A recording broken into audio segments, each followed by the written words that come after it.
On this episode of the Ask Mike Reinold Show, we talk about some of the techniques that we use to enhance dynamic stability. We talk about how we may change somebody's strength training program if they haven't had a good night's sleep. And we talked about measuring painful motion. How we measure people when they have a painful arc in their range of motion. The Ask Mike Reinold Show. Helping people feel better, move better, and perform better.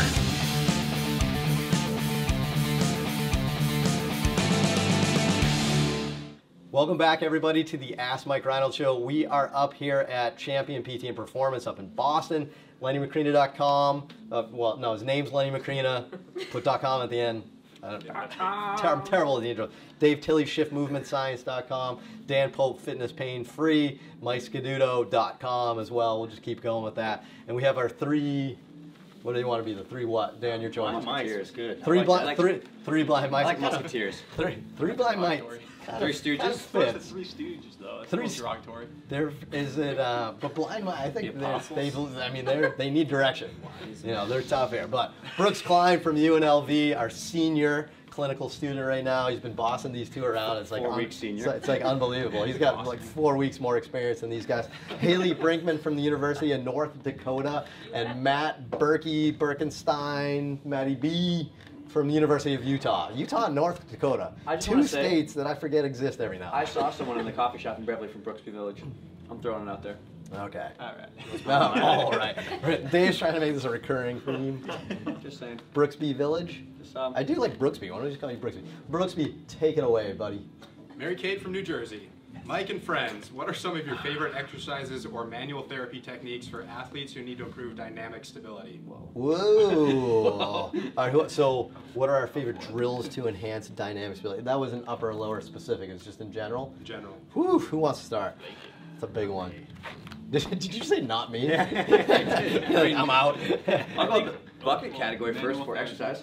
I think that it's important to do like feedback and feed forward where like they're producing the error and then reacting to an error. I think that's important to do both.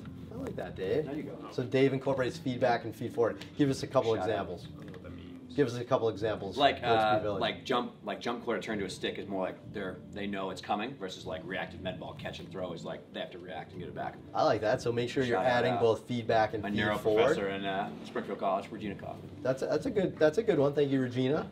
Who's that? Glenn, you got anything? We do a lot of dynamic stability. We do a lot of dynamic stability. We do a lot of rhythmic staves too with our guys and girls.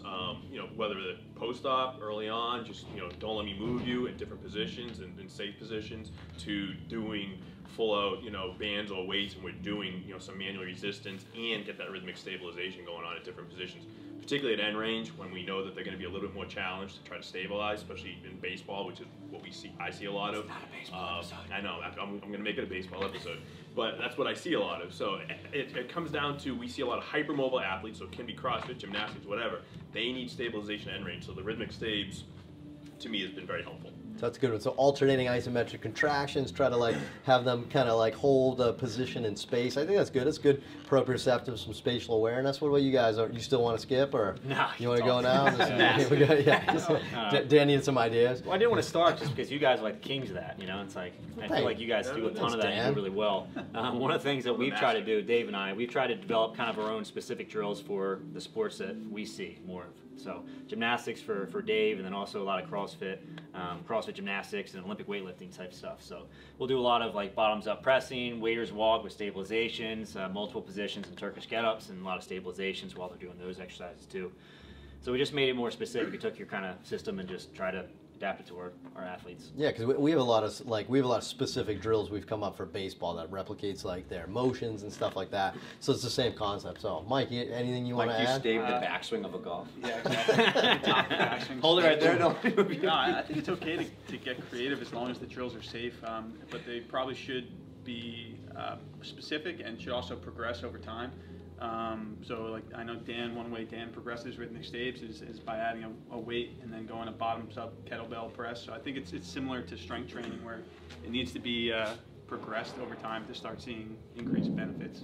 of the exercise. So I guess to summarize everybody, I would just say, like, I think the way we enhance dynamic stability obviously is we work on baseline strength first. That's one thing people didn't like say. We always kind of say a weak muscle can't stabilize. Everybody wants to get to like functional movement patterns and cool things on Instagram before they're ready to actually stabilize. But we do our baseline strength. But then, you know, we work on the ability for them to perform a movement pattern with some outside forces to stabilize again. So whether that be rhythmic stabilizations, you know, using you know, an offset weight from the center of rotation of the exercise, like a bottom-up kettlebell or something like that, or like our, you know, TRX rip trainer, we use a good amount, like, you know, stuff like that, like those types of things.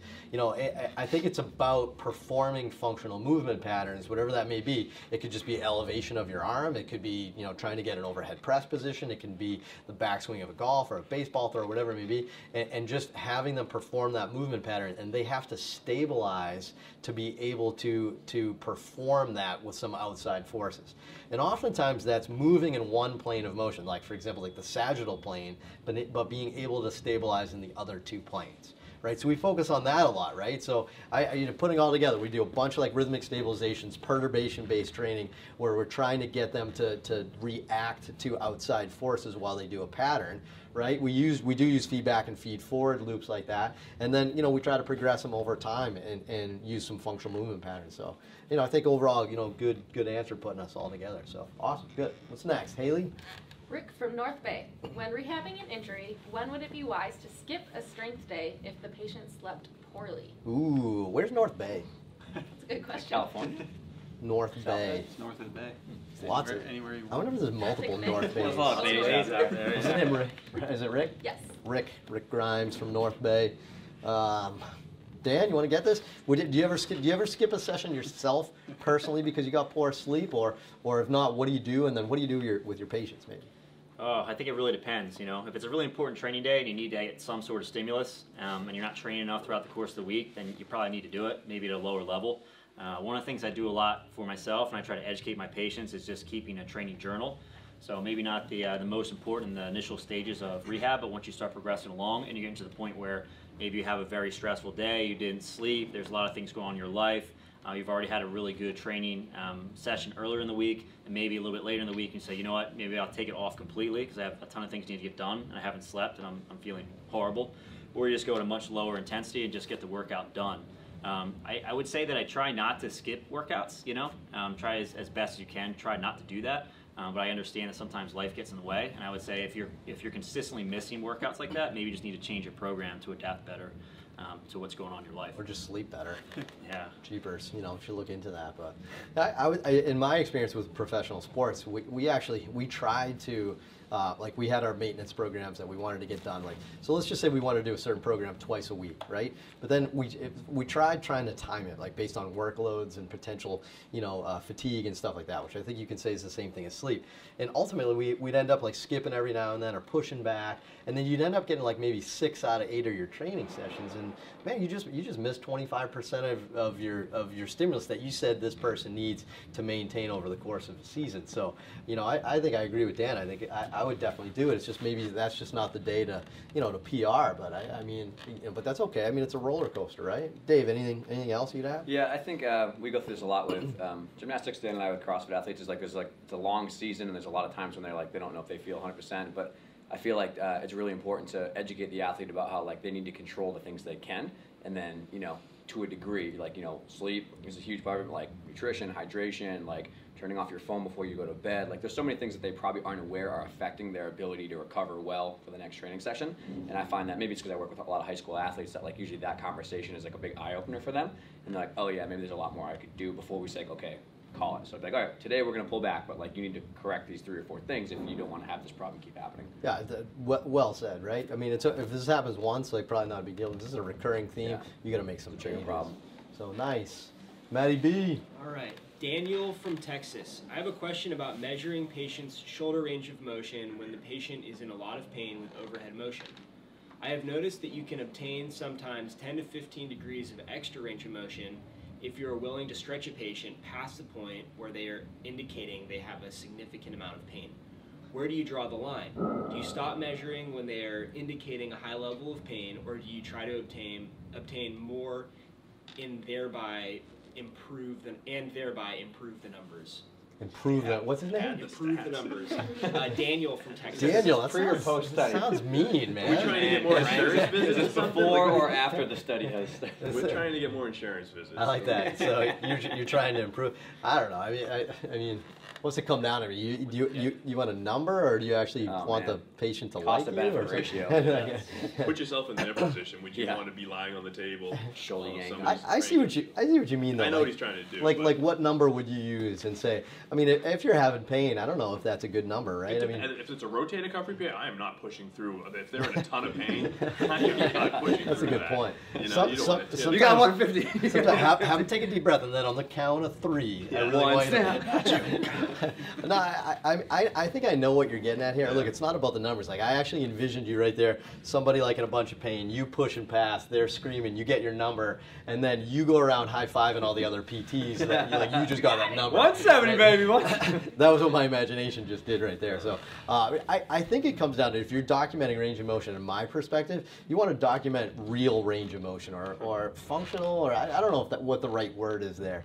But if that's if you're jamming them, they're having pain. I just don't know if that's actual real range of motion. So I probably wouldn't document that. But I'd say they have 140 degrees with pain, or you say a pain end field, which implies that you could probably go further, but we have pain. I don't think any of us push past, right? Do you guys?